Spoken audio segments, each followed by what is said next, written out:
Welcome to the Deep Dive. We're here to cut through the noise, pull out those key insights you need on really complex topics. And today we are plunging into the often thrilling but sometimes pretty unsettling world of cryptocurrency security. You probably remember the whole FTX implosion, right? Millions just vanished. And not because the tech itself failed. No. It was because people's assets weren't self-custodied.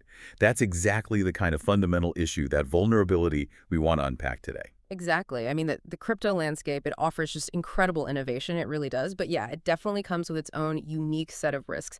Risks that, frankly, demand a pretty deep understanding. So our mission here in this deep dive is basically to take this heap of technical sources, reports, all that stuff, and turn it into clear, actionable insights for you.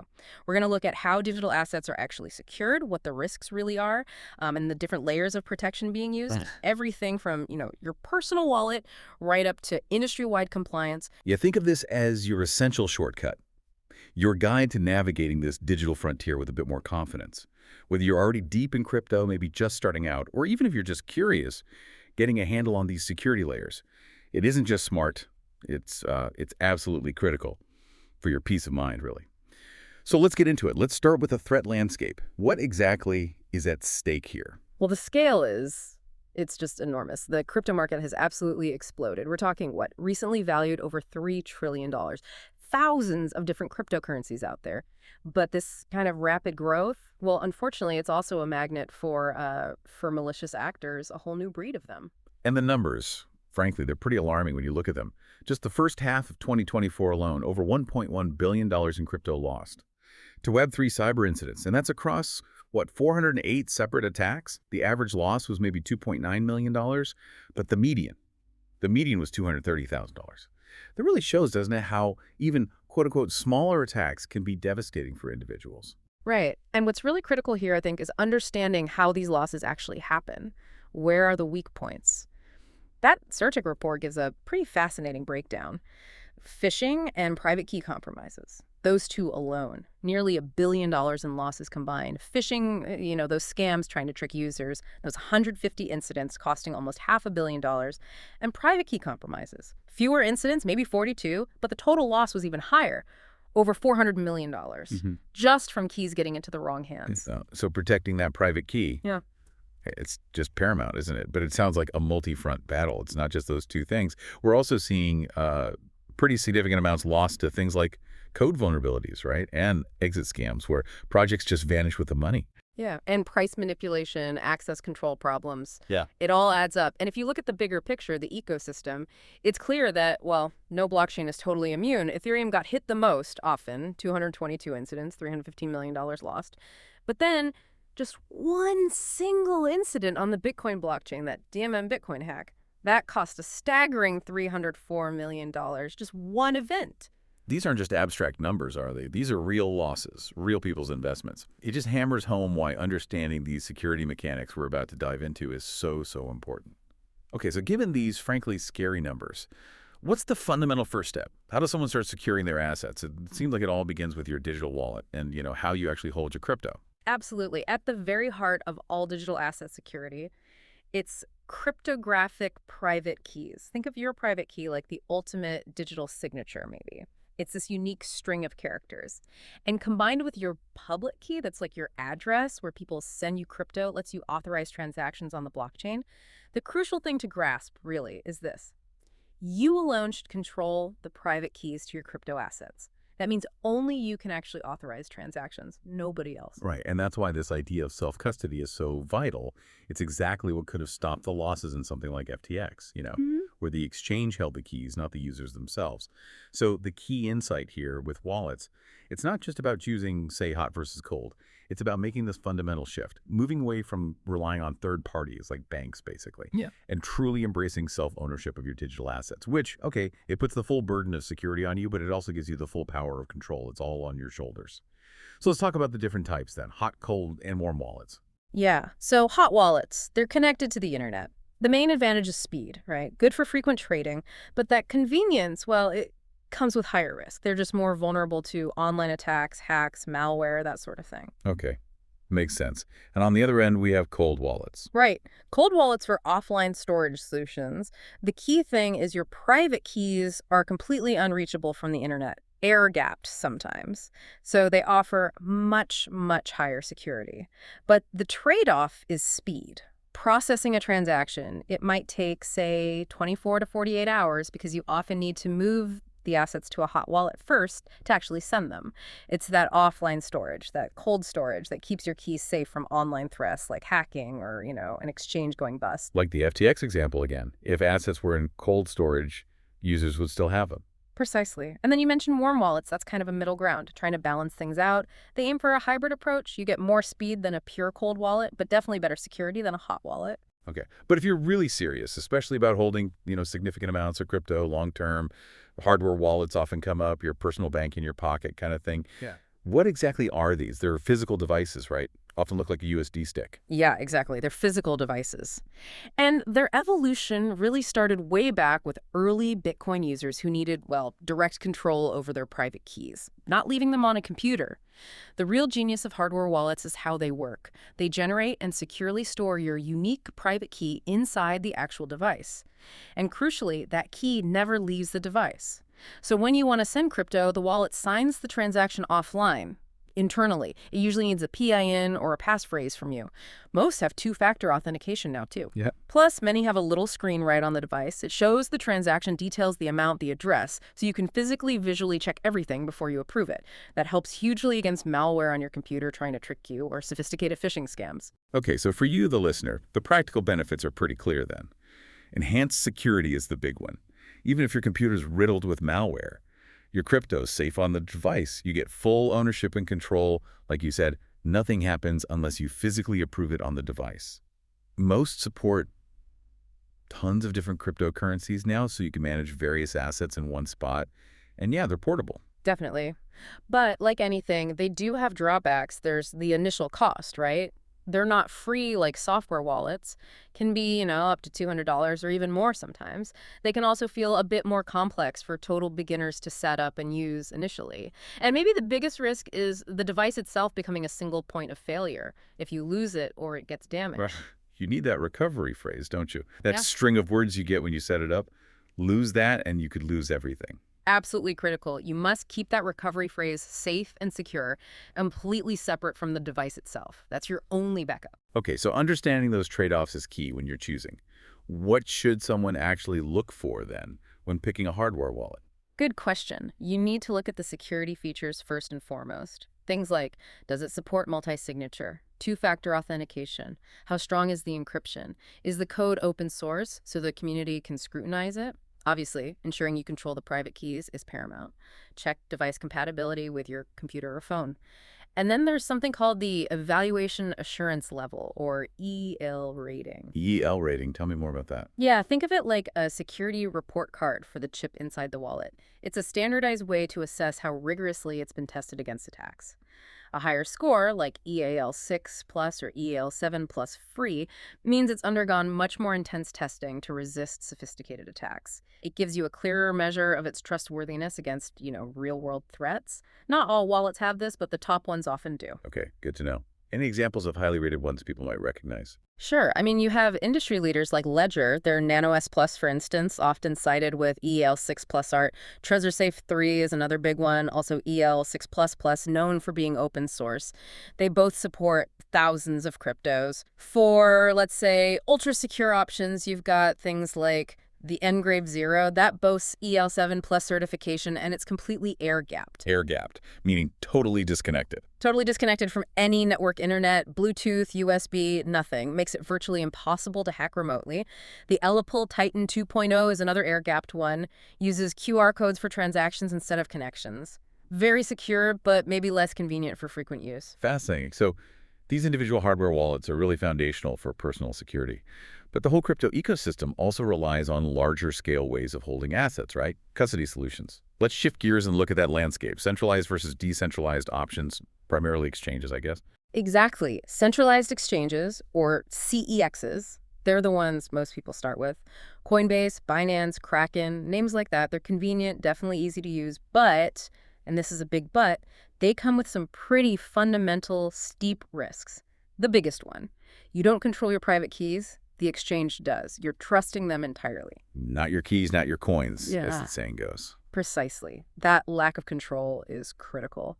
And it leads to other risks, too. There's the risk of audit manipulation. We hear about proof of reserves audits, but there's always a concern, and exchange could shuffle funds around just to look solvent during the audit. Right. Might not show the full picture of their liabilities. Exactly. And they are massive targets for hackers. We've seen billion-dollar hacks on centralized exchanges. The potential payoff for attackers is just huge. Plus, they're very sensitive to regulations, aren't they?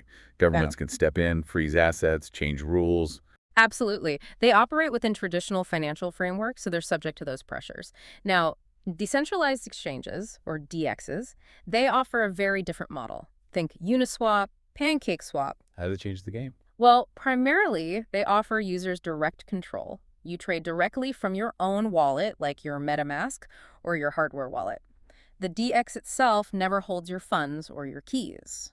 So that eliminates that central point of failure, that big honeypot for hackers. Exactly. It inherently minimizes the risk of those massive exchange hacks and market manipulation associated with a central entity having too much control. Plus, all the transactions are right there on the blockchain, completely transparent, traceable, and DEXs often have unique features you don't get on CEXs, like staking your tokens directly in liquidity pools or participating in governance votes about the platform's future. That appeals to users who want to be more involved than just trading. Okay, so CEXs and DEXs are the main exchange types, but custody solutions go beyond just where you trade, right? Oh, yeah. You always have the option of pure self-custody, just using your own hardware or software wallets and not relying on any third party. Or, for larger amounts or institutions, you might use specialized financial institutions or dedicated crypto custodians. They offer services specifically for safeguarding digital assets, often using high security measures like institutional-grade cold storage, multi-signature wallets, insurance, and regular, rigorous audits. Which brings up a really important question. How does the industry as a whole try to build trust and ensure security, especially as crypto aims for the mainstream? This must involve compliance and assurance, right? Absolutely. Compliance is crucial. If crypto wants stability and trustworthiness, especially to attract institutional money and wider adoption, it needs robust compliance frameworks. It's really about preventing illicit activities, money laundering, terrorist financing, and just fostering broader confidence. A huge part of this comes from the Financial Action Task Force, or FATF. They set international standards, don't they? They do. The interesting thing here, the real insight perhaps, is how FATF's recommendations are effectively pushing crypto exchanges and related businesses to mature, to operate more like traditional financial institutions, in a way. It's kind of bridging the gap between this inherently decentralized tech and the centralized regulatory world we live in. So what are some key FATF recommendations? Well, the big ones are around AML-CFT, anti-money laundering, and countering the financing of terrorism. This includes Know Your Customer, or KYC requirements. That means businesses need to collect identifying information from their user's name, address, ID documents. They also need to screen users against sanctions lists, check for politically exposed persons, PPs they're called, and even do adverse media screenings looking for negative news that might indicate risk. Okay, so verifying who your customers are. What else? Continuous transaction monitoring. This is vital. Businesses need systems to constantly watch for suspicious activity. Things like transfers coming from known criminal addresses or attempts at structuring payments, breaking large amounts into smaller ones to fly under reporting radar, sometimes called smurfing, or sudden spikes in transaction volume or velocity for a user, unusual links between seemingly unrelated accounts. Lots of red flags to monitor. And if they detect something suspicious? They have to respond. This can be a graduated response. Maybe first just contacting the customer for explanation, could escalate to freezing funds, restricting their account access, or even banning them completely. And critically, they usually have a legal obligation to file suspicious activity reports, or SARs, with the relevant financial intelligence units or law enforcement bodies. Makes sense. Are there other compliance measures beyond FATF that are important? Oh, definitely. Regular security audits of their own systems are crucial, promoting security literacy and running training programs for all their staff because human error is often a weak link. Maintaining meticulous, accurate records and documentation is key for audits and investigations.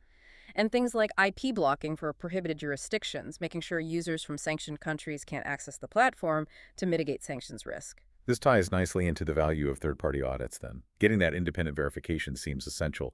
You mentioned smart contract audits earlier. Yes, smart contract audits. They really became necessary because of, well, major cyber attacks and simple coding errors in the smart contracts themselves.